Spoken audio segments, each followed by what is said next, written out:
Golden കാട്ടിൽ മിട്ടു മൃഗങ്ങളുടെയും പക്ഷികളുടെ പ്രിയപ്പെട്ടവനായിരുന്നു. അവൻ ആരും ബുദ്ധിമുട്ടിലാവുന്നതോ വിഷമിക്കുന്നതോ ഇഷ്ടമല്ല. എല്ലാവരെ സഹായിക്കാൻ എപ്പോഴും തയ്യാറായിരുന്നു അവൻ. ഒരു ദിവസം രാവിലെ അവൻ മരത്തിൽ ഉറങ്ങുകയായിരുന്നു. എന്തോ ഒരു ശബ്ദം കേട്ട് അവൻ ഞെട്ടിയെണീറ്റു. മിട്ടു ചേട്ടാ, മിട്ടു ചേട്ടാ, എന്നെ സഹായിക്കൂ. അല്ല, ഇത് ആരുടെ ശബ്ദമാണ്? മിട്ടു എണീറ്റ് നോക്കുമ്പോ മുമ്പിൽ ചിങ്കി കാക്ക ഇരിക്കുന്നു. അവളുടെ ചിറകിൽ പരിക്കുണ്ട്. അവളുടെ കയ്യിൽ ഒരു ആപ്പിൾ ഉണ്ടായിരുന്നു. അതെ, നിന്റെ ചിറകിൽ നിന്നും രക്തം വരുന്നുണ്ട്. അതെ, ഞാൻ എന്റെ പിള്ളേർക്ക് ആഹാരം കൊണ്ടുപോവുമായിരുന്നു. അപ്പോഴൊരു നൂല് എന്റെ ചിറകിൽ തട്ടി. എനിക്കാണെ ഇപ്പൊ പറക്കാൻ പറ്റുന്നില്ല. എന്റെ പിള്ളേര് വിശന്നിരിക്കുക. ഈ ആഹാരം ഒന്ന് അവർക്ക് കൊണ്ടുകൊടുക്കാവോ? നന്ദി ഉണ്ടാവും. അല്ല, ഇതിൽ ദയ കാണിക്കാൻ എന്താ ഉള്ളത്? ഞാൻ ഇപ്പൊ തന്നെ ഇതുമായി നിന്റെ വീട്ടിലേക്ക് പൊക്കോളാം. മിട്ടു അങ്ങനെ ആപ്പിളും കൊണ്ട് നേരെ കാക്കയുടെ മക്കൾക്ക് കൊണ്ടുകൊടുത്തു.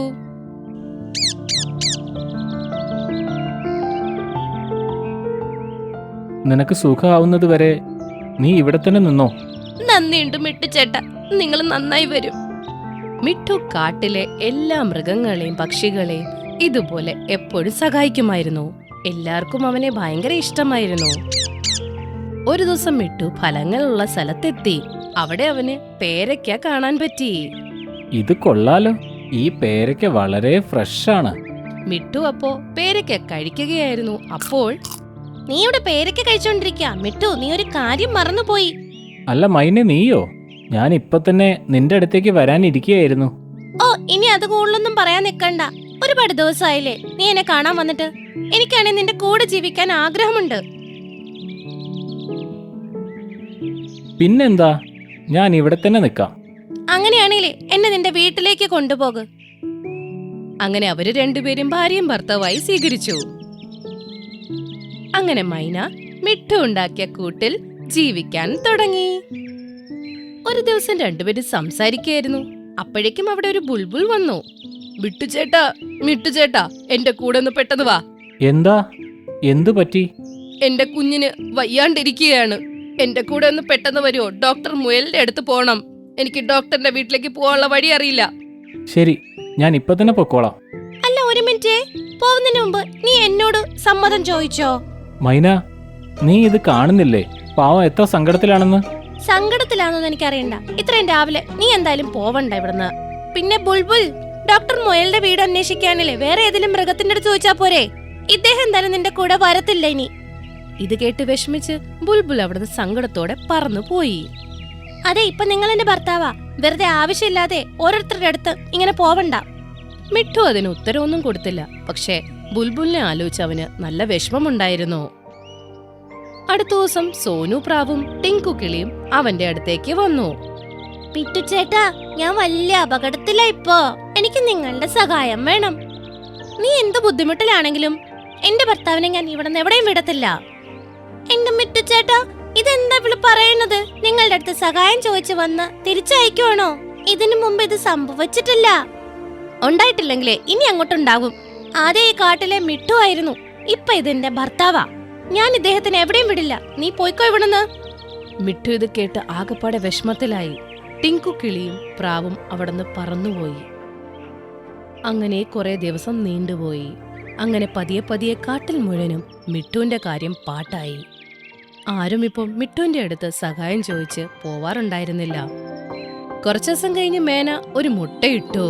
പിന്നീട് അതിൽ നിന്നും ഒരു കുഞ്ഞു പുറത്തേക്ക് വന്നു. ഇതിന്റെ പേര് നമുക്ക് മുന്നോന്ന് വെക്കാം. അപ്പോഴാണ് അപ്പുറത്തെ കാട്ടിലെ ഗോൾഡി പരന്ത് ഇവരെ ശ്രദ്ധിക്കുന്നത്. ഇത് കൊള്ളാലോ, മിട്ടുവിന്റെ കല്യാണം കഴിഞ്ഞല്ലേ, കുഞ്ഞുമായല്ലേ. മിട്ടുവിനോട് പ്രതികാരം ചെയ്യാനുള്ള സമയമായിരിക്കുന്നു. അന്ന് രാത്രി അവൻ പ്രാവിന്റെ കുഞ്ഞിനെ ഞാൻ കഴിക്കുന്നതിൽ നിന്ന് എന്നെ തടഞ്ഞു. ഇനി കണ്ടോ ഞാൻ എന്താ ചെയ്യാൻ പോകുന്നതെന്ന്. കുറച്ചു ദിവസം കഴിഞ്ഞു ഉച്ച സമയത്ത് മൈന മിട്ടുവിനോട് പറഞ്ഞു, അതെന്നെ, എനിക്ക് നല്ല വിശക്കുന്നു. നിങ്ങൾ പെട്ടെന്ന് പോയിട്ട് എനിക്ക് മുന്നിലുള്ള ആഹാരം കൊണ്ടുപോയോ? ശരി, ഞാൻ ഇപ്പൊ തന്നെ പോവാം, നീ വിഷമിക്കണ്ട. മിട്ടു കാട്ടിൽ നിന്നും കുറച്ചു ദൂരത്തേക്ക് പറന്നുപോയി. അപ്പോഴേക്കും ഗോൾഡി പരന്ത് അവന്റെ മുമ്പിൽ വന്നു. എടമോനെ മിട്ടു, നീ ഒരു അച്ഛനായതിൽ എന്റെ അഭിനന്ദനങ്ങൾ. വേണ്ട.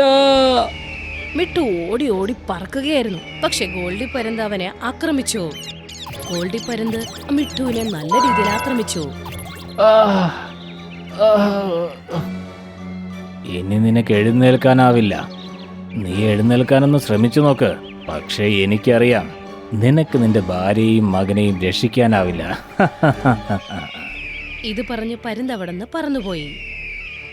കുറച്ചേരം കൊണ്ട് തന്നെ മൈനയുടെ കൂടിന്റെ അവിടെ എത്തി. മൈന, ഇന്ന് നിന്റെ വീട്ടിൽ എനിക്ക് ചെറിയൊരു വിരുന്നുണ്ട്. എനിക്ക് തോന്നുന്നത് നിന്റെയും നിന്റെ കുഞ്ഞിന്റെയും ഇറച്ചിക്ക് നല്ല ടേസ്റ്റ് ആണെന്നാണ്.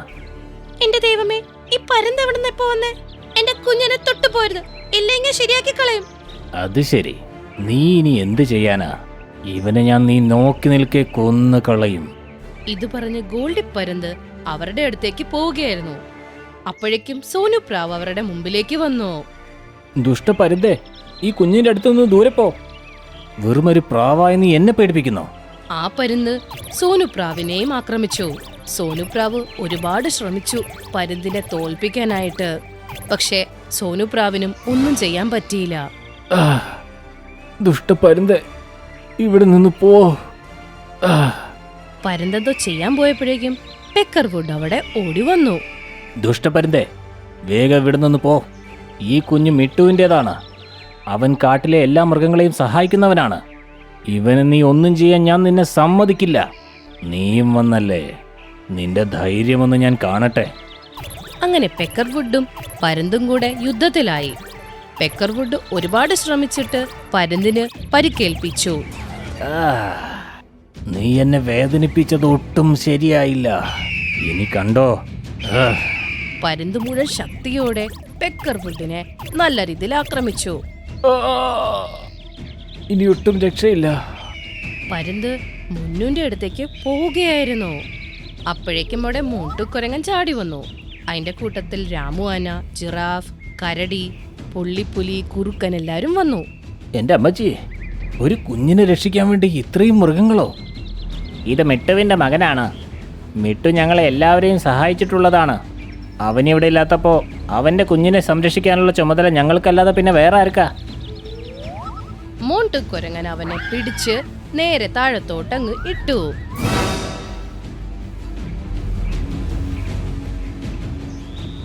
എല്ലാ മൃഗങ്ങളും അവനെ നന്നായി ഇടിച്ചു. നിനക്കൊക്കെ കാണിച്ചു തരാവടാ. ഇത് പറഞ്ഞ് പരുന്തവിടുന്ന് പറന്നുപോയി. മൈനെ, മുന്നു, നിങ്ങൾക്ക് രണ്ടുപേർക്കും കുഴപ്പമൊന്നുമില്ലല്ലോ? അതെ ചേട്ടാ, കുഴപ്പമൊന്നുമില്ല. ഒരുപാട് നന്ദിയുണ്ട് സഹായിച്ചതിന്. അപ്പോഴേക്കും മിട്ടു അവിടെ എത്തിച്ചേർന്നു. മൈന, നമ്മുടെ മുന്നുവിന് എങ്ങനെയുണ്ട്? ആ ദുഷ്ടപരുന്ത് ഇവനെ കൊല്ലാനായിട്ട് ഇങ്ങോട്ട് വന്നിരുന്നില്ലേ?